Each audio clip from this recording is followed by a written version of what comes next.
involved in conspiracy theories. You know, there are lots of them. They can go on. We can speculate on that forever. What we really need to know is how those buildings came down.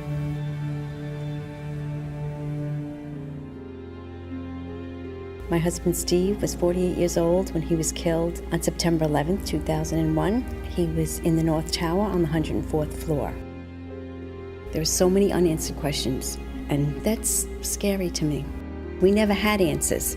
Nobody ever stopped to have a scientific investigation. A scientific investigation. A scientific investigation. Tribute lights in the New York skyline. An annual memorial to the lives lost on 9/11.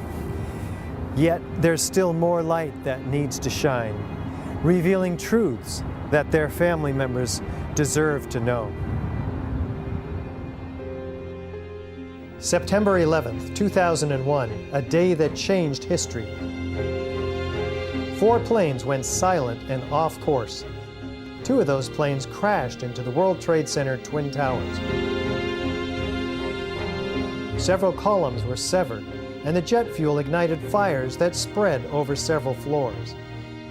About an hour later, millions watched in shock as both towers were suddenly and rapidly destroyed, killing almost 3,000 people, for whom truth and justice may have yet to be served. Hi, I'm Richard Gage, AIA, licensed architect of over 20 years and member of the American Institute of Architects. I'm founder of Architects and Engineers for 9/11 Truth, a nonprofit organization of well over 1,000 technical and building professionals. According to official government reports, the fires weakened the structural steel framing of both twin towers, leading to sudden, progressive, and total collapses. Unknown to most people, a third steel frame high-rise, World Trade Center 7, was also destroyed. Critical questions have been raised by more than 1,500 architects and engineers about the official explanations for the destruction of all 3 of these buildings. Along with more than 10,000 other concerned individuals, these professionals, collectively comprising more than 25,000 years of experience, have signed our petition. They're calling for a new investigation into the destruction of these 3 World Trade Center high-rises. This call is based on evidence that reveals a very different destruction scenario than reported by government engineers. As coherent sets of scientific facts are brought into focus by the experts, the data, and the witnesses in this film, you'll come to a much greater understanding of the events of 9/11 and will be in a position to draw your own informed conclusions.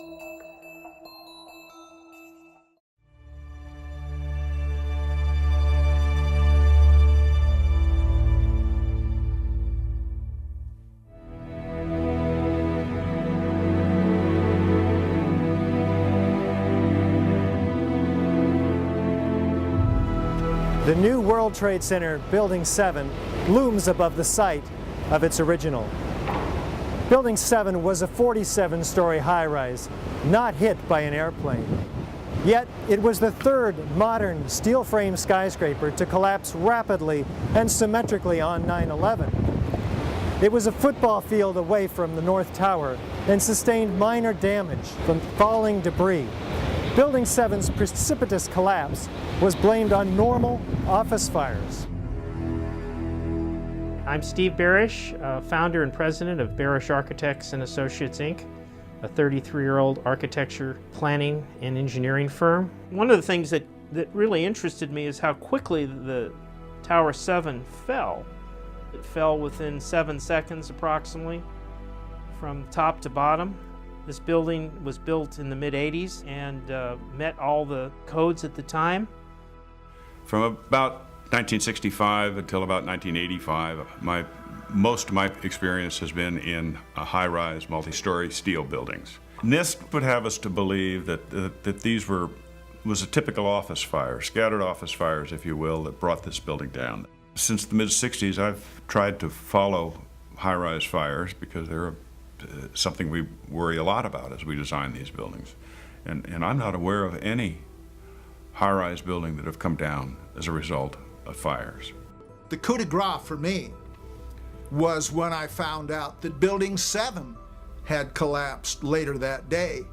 And when I saw Building 7 come down, to me, the fact that it looks like a perfect controlled demolition of an intact building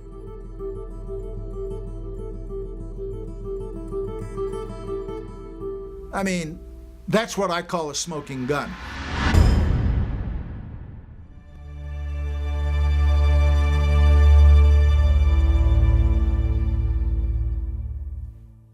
Was the structural steel from World Trade Center 7 preserved, documented, analyzed according to standard procedures for investigating engineering failures? 400 truckloads per day of material were taken away from the World Trade Center site and sent to China for recycling. There were laws violated in the destruction of that evidence.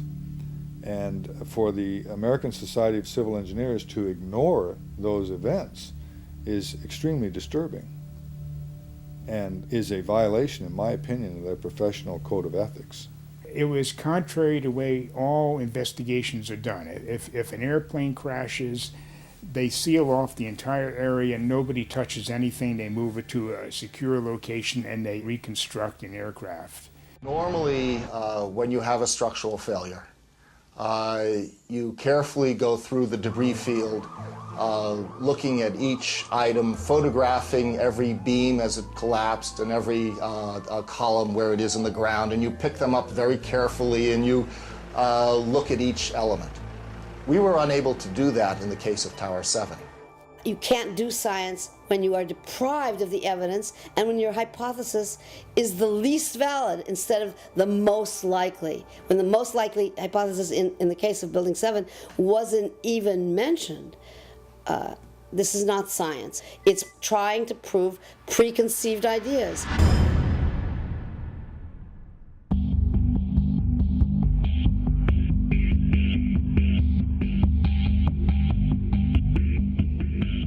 Was a proper investigation performed that might have revealed the use of accelerants or explosives in World Trade Center 7's destruction? NIST concedes that they found no evidence for explosives. So then we asked them, well, did you look? And they said, no, we did not look for explosives or residues of explosives. Big explosion. Blew us back into the 8th floor. I'm okay, all right? Here, hold on. You want to call your mother or something? Just the fact that there were explosions means they need to be investigated. Keep your eye on that building as they coming down. The building is about to blow up. Moving back. We are walking back. There's a building about to blow up. We don't have the real story on what happened because there wasn't a proper investigation done.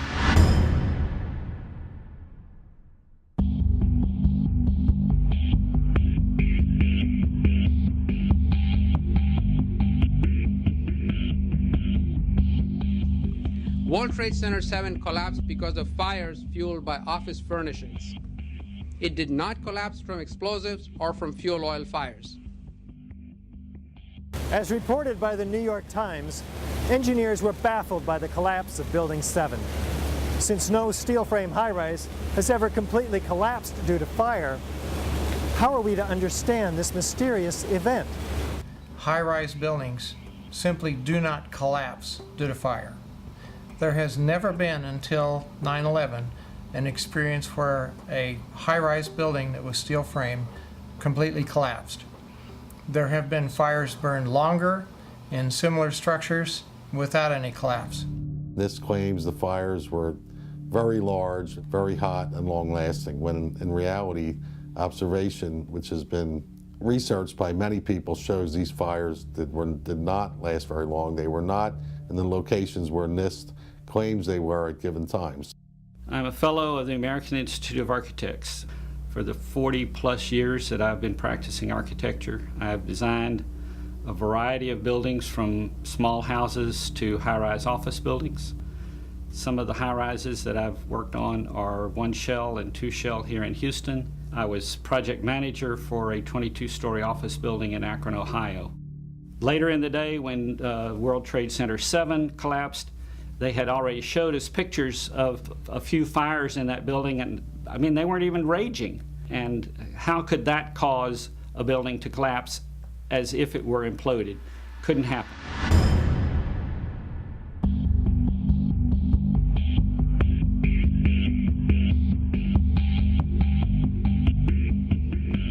According to lead investigator Shyam Sunder of the National Institute for Standards and Technology, NIST, World Trade Center 7 collapsed at freefall acceleration for more than 100 feet of its fall.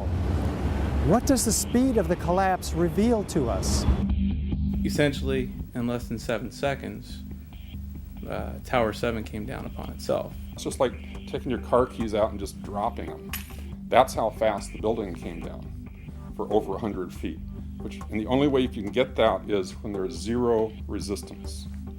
And so what we're looking at is a building just coming straight down, falling right through itself with zero resistance. Buildings don't have zero resistance, which is why you feel comfortable walking into a building. This building had 40,000 tons of structural steel in its structural system, and that is intended to keep it from going anywhere. NIST is telling us that the building below it ceased to exist for the first few seconds of the collapse of the building. Well, things in physics just don't cease to exist and cease to resist the forces that are on them. The building didn't disappear so the building can fall for 100 feet at free fall speed. That's impossible. That's a violation of the fundamental law of physics that says that for every action there's an equal and opposite reaction. If floors fall, they tend to fall and are braced by the floor directly beneath it. And there's some delay there. Because of redundancy, because of all the other columns in the building that were not affected. Even if a floor were to collapse, it still wouldn't be able to collapse all of the connections simultaneously at the rate that it did without secondary explosions.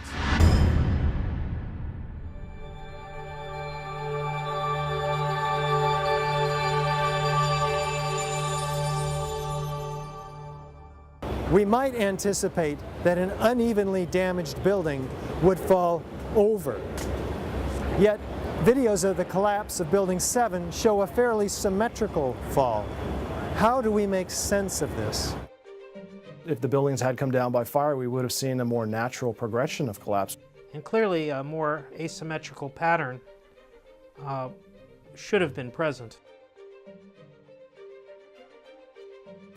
The symmetry is the smoking gun.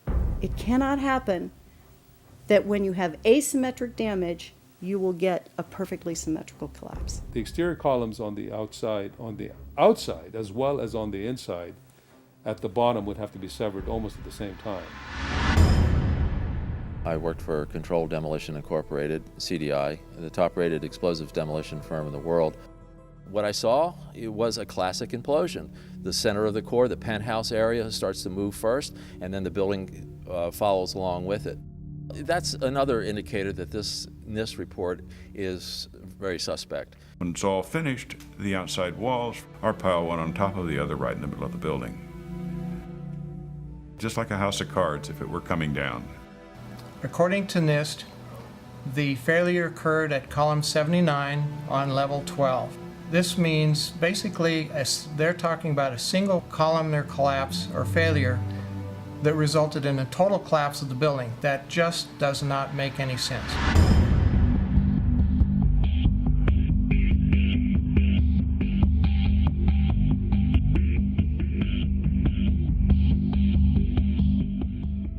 The explanations from FEMA and from NIST don't add up. But there is enormous circumstantial evidence, circumstantial and actually physical evidence as well, that would lead us to a different conclusion. And the conclusion is controlled demolition. Dit is controlled demolition. Zeker weten. Zeker weten. Er is nagesprongen. Dit is in opdracht gebeurd. Dit heeft een team gedaan van experts. Building 7 to me is really what gives it away, because that's a classic case of controlled demolition.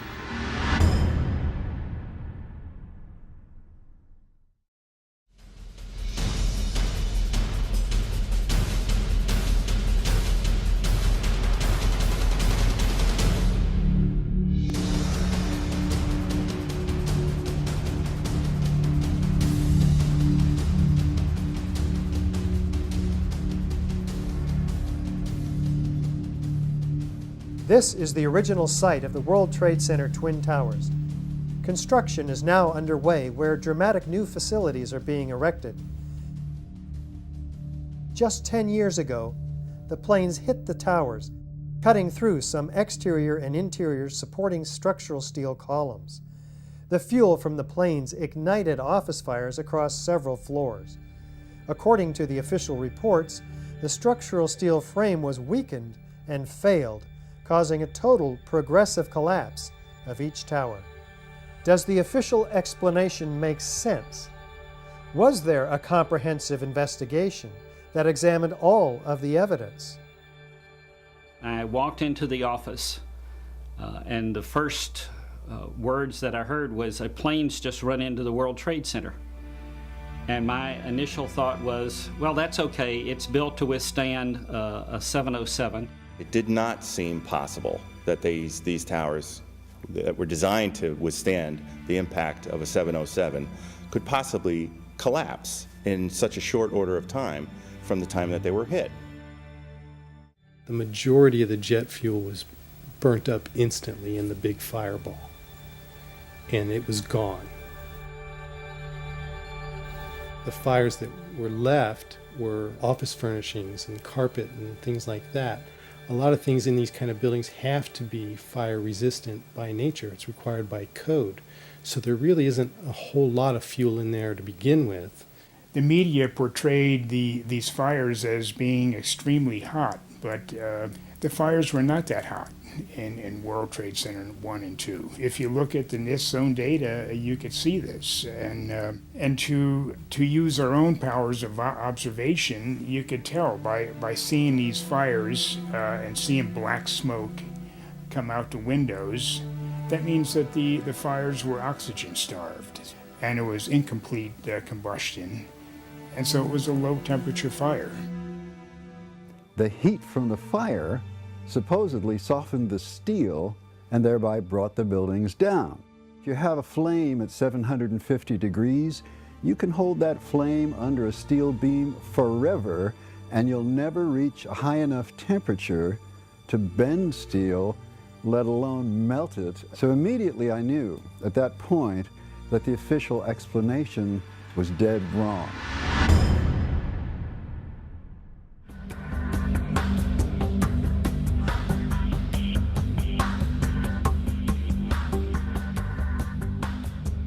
Rather than a slow groaning collapse that we might anticipate, the Twin Towers show in the videos a very rapid, sudden onset of destruction. What does this imply? This claimed that the upper section of each of the towers crushed the lower section. However, when you watch video closely, in the case of World Trade Center 1, you'll see that the upper section disintegrates itself. It appears to be a controlled demolition of its own of the upper section. The top section, pushing on the bottom section, it's going to meet equal forces as it goes. Both sections are going to be demolished at the same rate. So by the time you've crushed up 15 stories below it, the top 15 stories are also going to be crushed. And so there's nothing left now to crush the rest of the building. You're looking for a jolt. That this thing, if it actually comes down and hits, you should be able to see the point at which they actually impact, because it would actually slow down the motion of the falling block. Before the tower started collapsing from the top, the antennas started to fall. and the antenna, of course, was over the middle of the elevator shafts. I'm very familiar with the interior structure that surrounded the elevator shafts and the accessibility which the elevator companies had 24/7. It wouldn't be a problem once you gained access to the elevator shafts. Then a team of loading experts would have access to all the core columns and beams. The rest could be accomplished at that point by just the right kind of explosives for the job at hand. The only way that I can see that the towers could have collapsed is that the interior columns were compromised.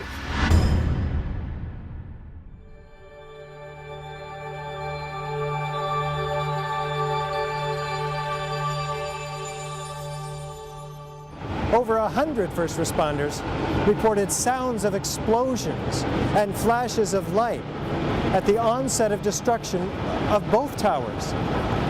These were not discussed in the NIST report. What did these eyewitnesses actually see and hear?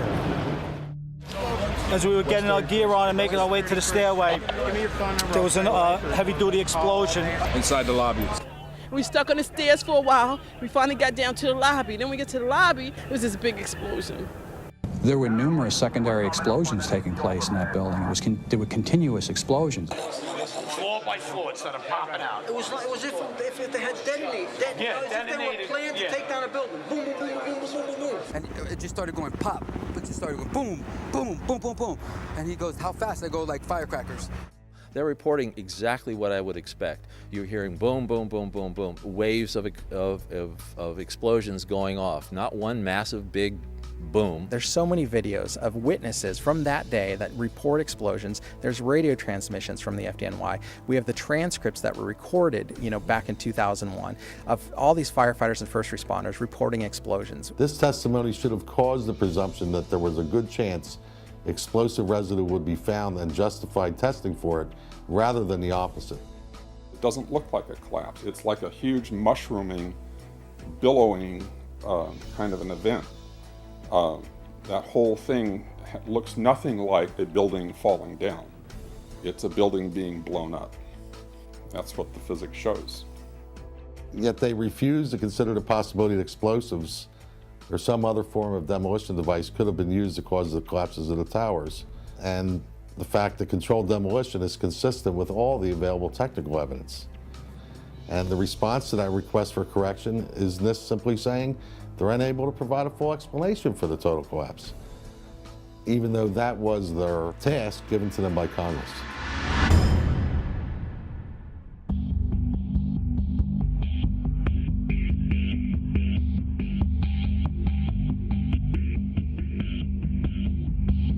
FEMA documents a 1,200-foot diameter debris field around each tower. Videos show multi-ton steel sections of hundreds of individual steel pieces ejecting out of the towers at 60 miles an hour for a distance of 600 feet. They also show clouds of debris pulverized in mid-air and isolated explosive ejections as many as 60 stories below the so-called crush zone. Videos also show the near total destruction of both towers. What does all this tell us about the forces and energies involved in the destruction? Large multi-ton beams were hurled hundreds of yards laterally. Gravity works vertically, not laterally.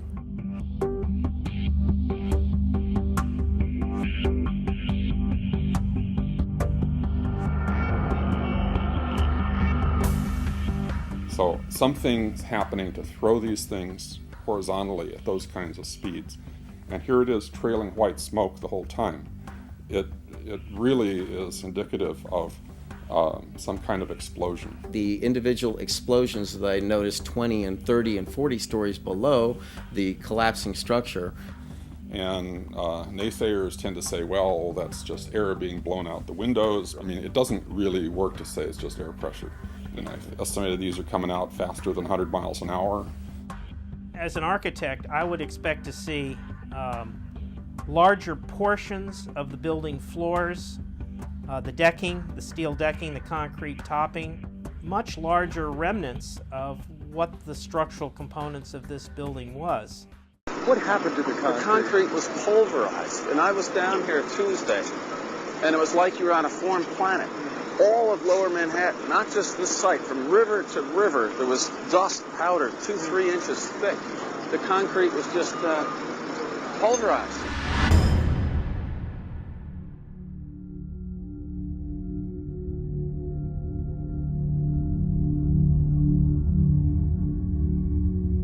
In its report on World Trade Center 7, which came out in May of 2002, FEMA documents in Appendix C steel that has been melted and even partially evaporated, resembling Swiss cheese. What are we to make of this? I'd like to know why NIST excluded the evidence of melting steel. Why is this not included? Why is this forensic evidence not being included in the report?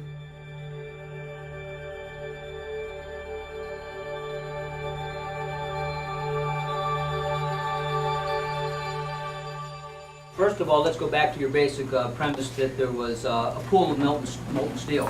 I know of absolutely nobody, and no eyewitness who said so, nobody who's produced it. You'd get down below and you'd see molten steel running down the channel rails. Like you're in a foundry. Yeah, like lava. Like it was lava from a volcano. Actually melted beams where it was molten steel that was being dug out. Underground, it was still so hot that molten metal dripped down the sides of a wall. It's this fused element of steel, molten steel and concrete and all of these things all fused by the heat into one single element. And they pulled off a big block of concrete, and there was like a little river of steel flowing.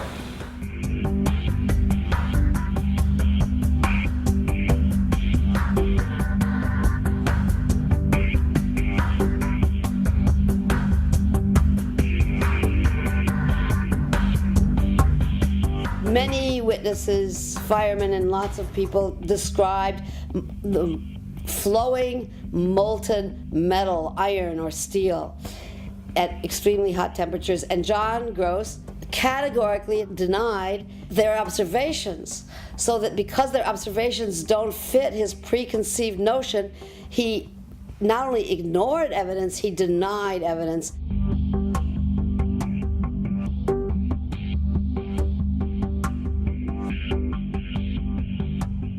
In an office fire, you cannot generate enough heat to melt steel. And yet we have evidence of molten iron in the microspheres, in the rubble pile, and the metal pouring out of the side of the tower. So what is this molten metal? It's a direct evidence for the use of thermite. An incendiary used by the military, thermite is a compound of iron oxide and aluminum, which when ignited sustains an extreme heat reaction, creating molten iron. In just 2 seconds, thermite can reach temperatures over 4,500 degrees Fahrenheit, quite enough to liquefy steel. We know that open-air fires cannot burn hot enough to melt steel, but metal had melted at the base of the towers. I found a pore in the steel that had pure sulfur. There's a government theory that calcium sulfate from gypsum boards was the source of sulfur, and that's wrong. Calcium sulfate cannot undergo any kind of a chemical reaction that produces the element sulfur, and we're not dealing with any kind of compound of sulfur. When we're talking about sulfidation, we're dealing with the element sulfur.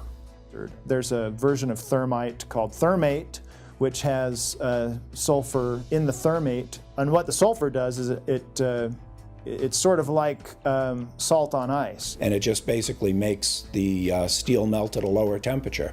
And if you do a search on Google for thermite and building demolition, you can find devices that have been fabricated and invented that use thermite for building demolitions. In the case of thermite cutting charges, you would have heard far less noise since they are worked by thermal heating, melting of the steel, rather than an explosive cutting as in RDX charges. Overflights had detected with infrared camera 1400 degree Fahrenheit hotspots on the surface of ground zero. And that being there for a week, indicates that there was something very hot going on below the surface. So thermite would also explain potentially the fact that the fires could not be put out at ground zero. The fires lasted for quite a while, but most importantly, they were deep within the pile, where people would expect that the environment was oxygen starved. And thermite could explain this because it has its own oxidant within. It's actually the metallic oxide that provides the oxidant to allow the incendiary thermite reaction to occur, even underwater.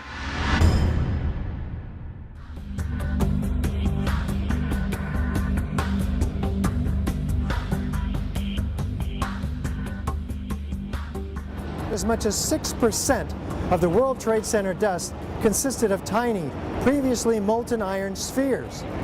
What does this tell us about the temperatures generated in the tower's destruction? When the USGS collected samples of the World Trade Center dust, they found the iron microspheres. Insofar, the USGS does not have a valid explanation for the presence of these iron microspheres. So what do the microspheres contain? Iron is the main element, and then it has smaller portions of aluminum, sulfur, a trace of manganese. Most of them are less than about 1/10 of an inch in diameter, and they're spherical.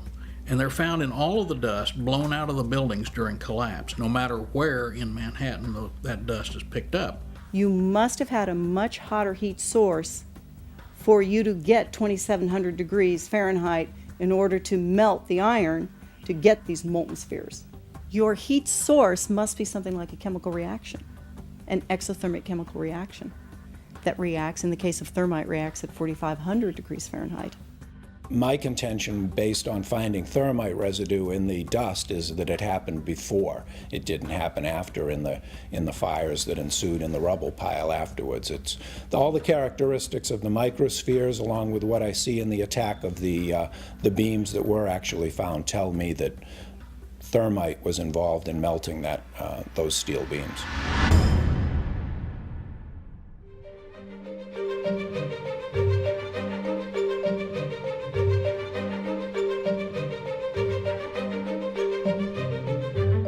Out of the ashes of the World Trade Center devastation rises the Freedom Tower, whose foundation, however, is shrouded in question. For example, in the World Trade Center dust, an international team of scientists find an advanced form of highly energetic nanothermite composites. What is it, and where does it come from?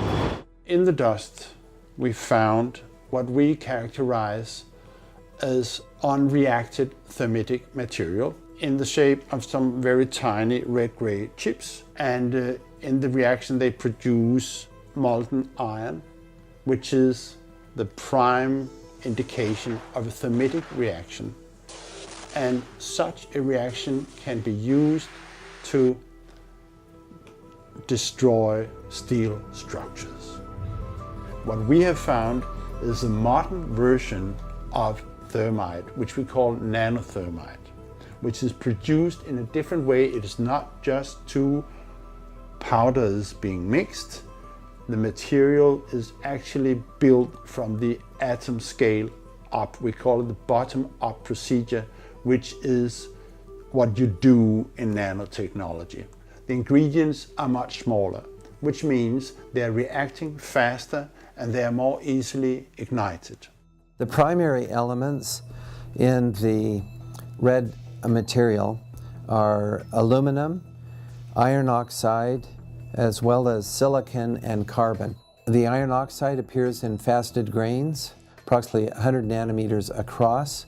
The aluminum appears in thin platelets, about 40 nanometers thick. This is discussed in our paper in the Open Chemical Physics Journal, published in April of 2009. But so far, none of these papers have been refuted in the literature, the scientific literature. So that means they are unchallenged in the scientific sense. They stand as an indictment, really, of the official story of 9/11. We also took paint that came off of the WTC steel and looked at that in the SEM and did a compositional analysis of that and found that it was not similar to the red-gray chip or the red layer of the red-gray chips. This cannot be paint. Paint does not have these exotic properties. It's impossible. This is material that is of military use that really shouldn't be there.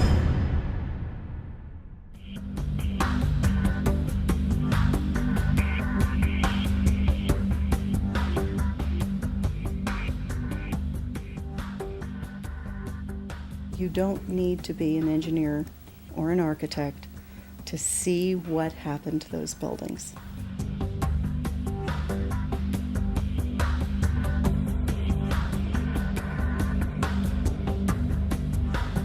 Any honest investigator would be looking at this and looking for explosives and so forth. The NIST investigation didn't go there. They just would not look for explosives. This has been the work of independent researchers, not NIST. So the preconceived notion of NIST is that there's no evidence for explosives, and so there's no point in looking. That is the most unscientific thing that you can possibly think of, not to look because you don't expect to find evidence, and in fact the evidence is overwhelming that these red-gray crystals are very high temperature incendiaries. They state these conclusions for which there's virtually no evidence, and then they ignore conclusions that can be drawn from the evidence.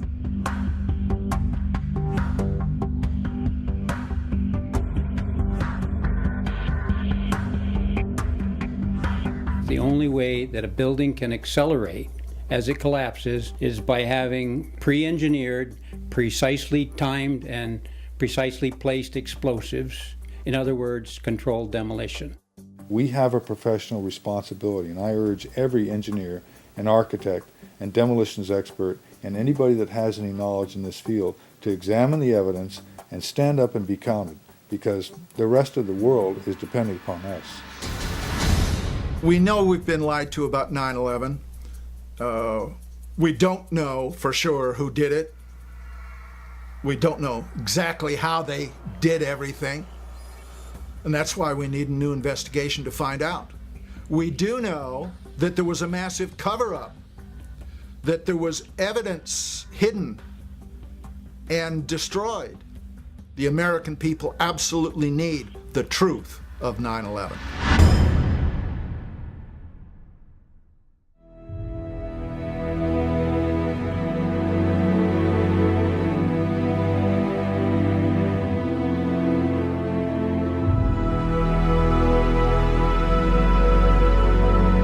Some kind of consciousness raising on my part before I was willing to look at the possibilities. And really, you need to go where the evidence leads. Let's look at it objectively. Let's look at the evidence, not these fabricated computer models and hearsay and all these predetermined conclusions. Let's really open it up again and investigate this thing properly, and then come to conclusions. I strongly support an independent investigation that would be independent of the government, independent of all of the influences that obviously were in effect during the NIST investigation. What happened on 9/11 is not something that is just going to go away. This is very pertinent to us today. I wish to further the investigation, and I want to make a difference because I want this to be a safe and better place for my children.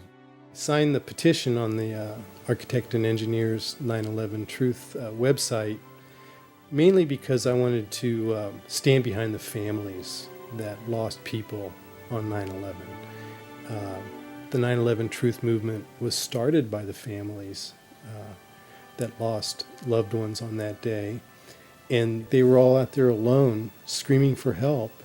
And our own country was ignoring them and ignoring their needs and not taking care of them the way we should have after that happened.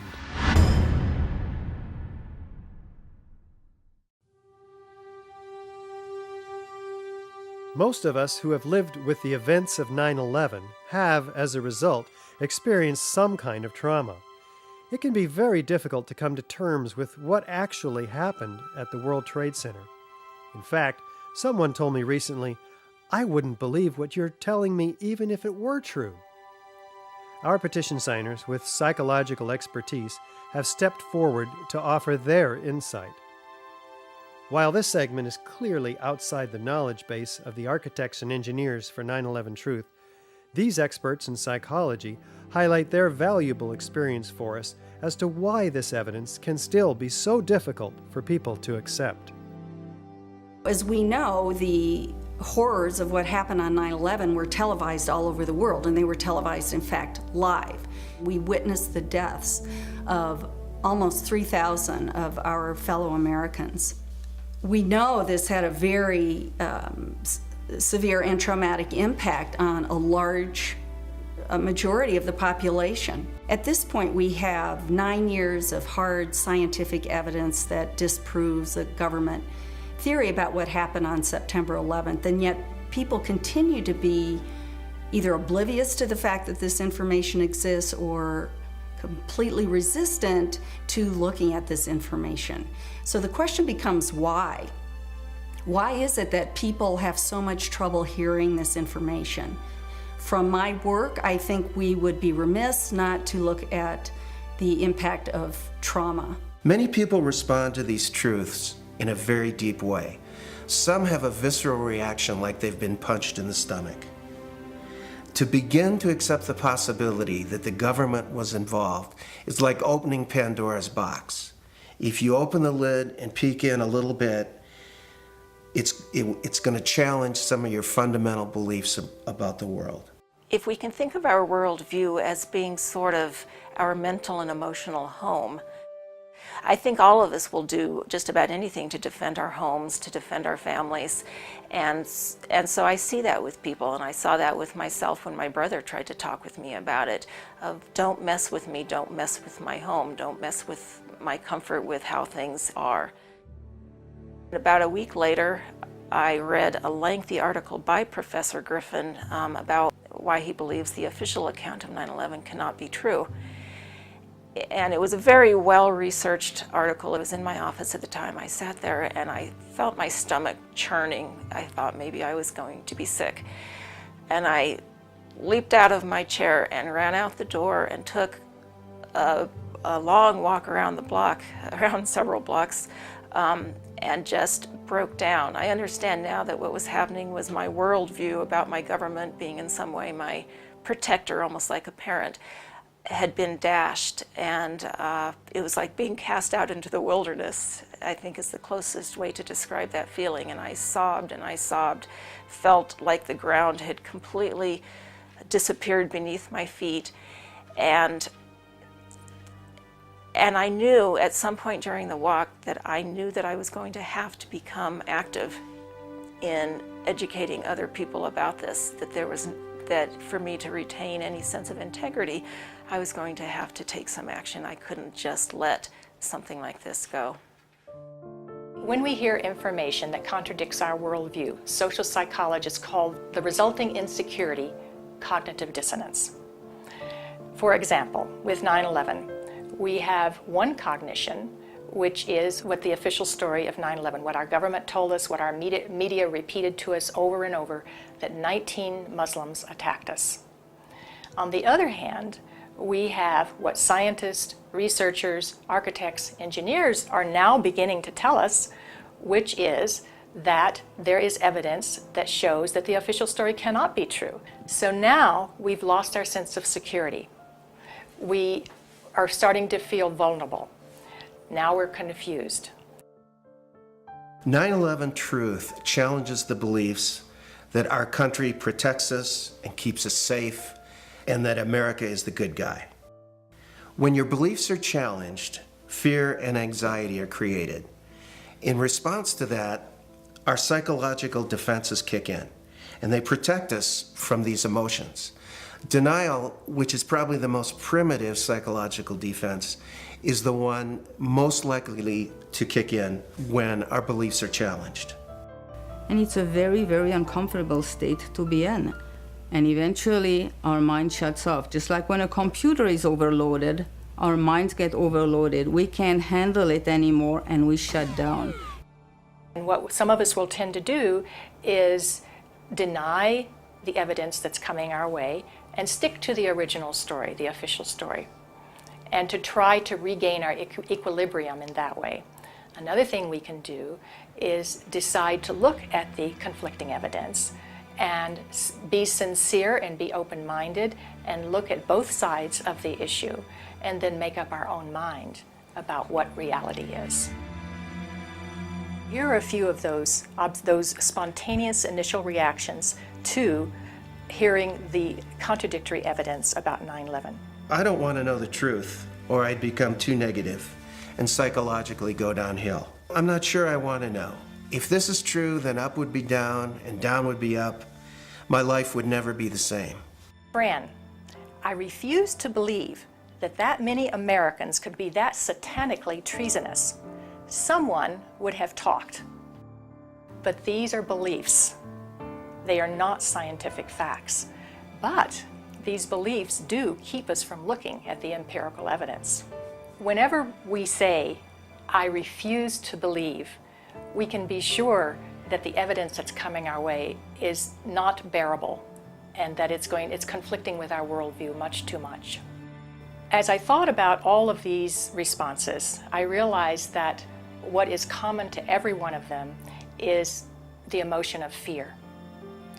People are afraid of being ostracized, they're afraid of being alienated, they're afraid of being shunned, they're afraid of their lives being inconvenienced, they'd have to change their lives, they're afraid of being confused, they're afraid of psychological deterioration, they're afraid of feeling helpless and vulnerable. And they're afraid that they won't be able to handle the feelings that are coming up. None of us want to feel helpless and vulnerable. Healing comes through facing the truth, experiencing it, allowing the feelings to come in, so that if there are feelings of fear that perhaps these events were caused by something that we haven't thought about yet, dark elements within our society, for example, we'll let that come in and explore it. Let the light shine on whatever happened. This will be the most healing process. After World War II, part of the way that Jewish people honored the dead was by making sure that the truth was known and that the value of these people was respected.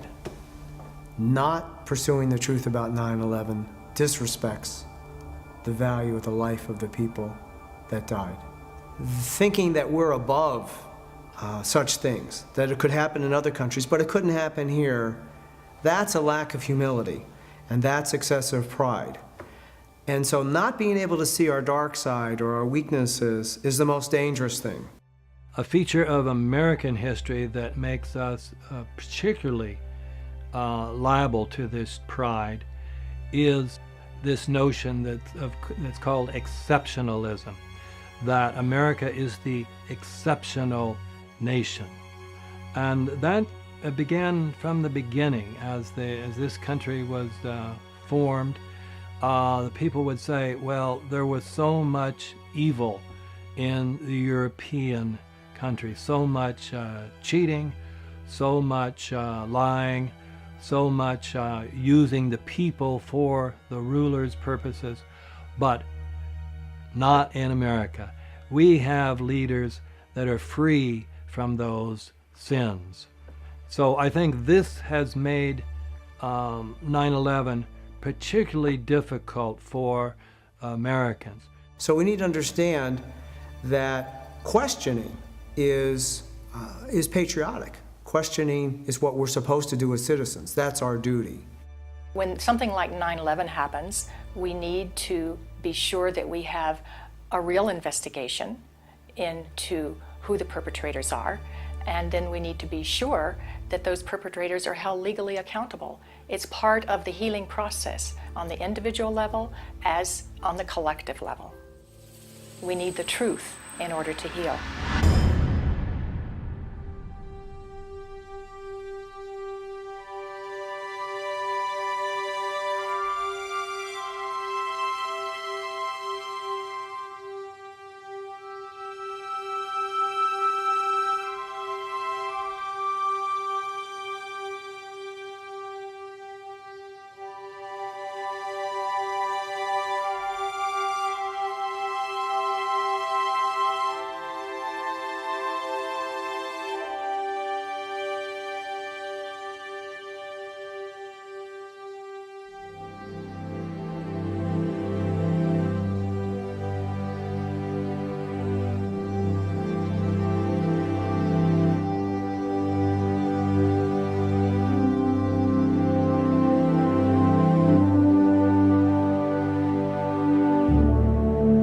My name is Bob McIlvaine. I'm from right outside the Philadelphia area, and I'm the father of Bobby McIlvaine, who was killed in the lobby of the North Tower on September 11th, 2001. Bobby was one of the first 10 bodies found. We took him home that week. We were one of the few. I finally found the doctor who examined him. All his injuries were in the face, the front of his face was blown off, massive cuts in his chest and his right arm were blown off. To me, that means explosion. What happened on September 11th was the tragedy where Neil was on Flight 175 and it crashed into the second tower. And I can't imagine what happened to him. My brother was my best friend. David has always been a firefighter. My brother went in to save people's lives.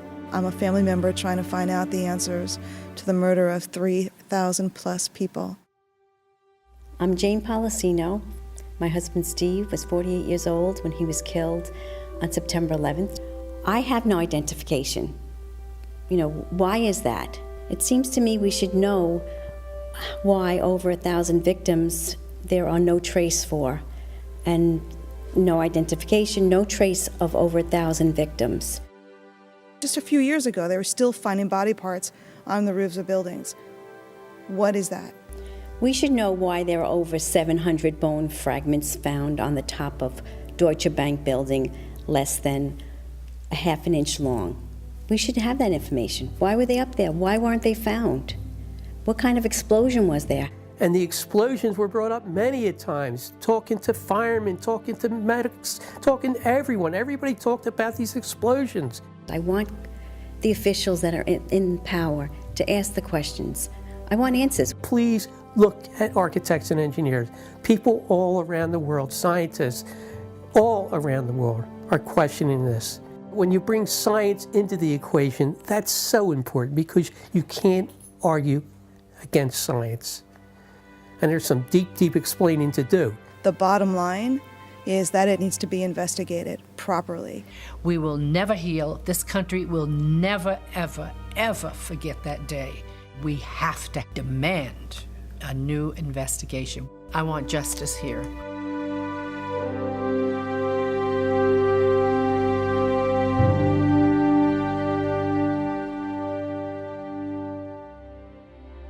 The forensic evidence that you've seen is very real. New light has been shown. A third beam now reaches into the pitch black sky and stands in for the still officially unexplained free-fall destruction of the World Trade Center Building 7. The obvious dark truth about Building 7 may very well provide the key to justice for the victims of family members of the destruction of the Twin Towers.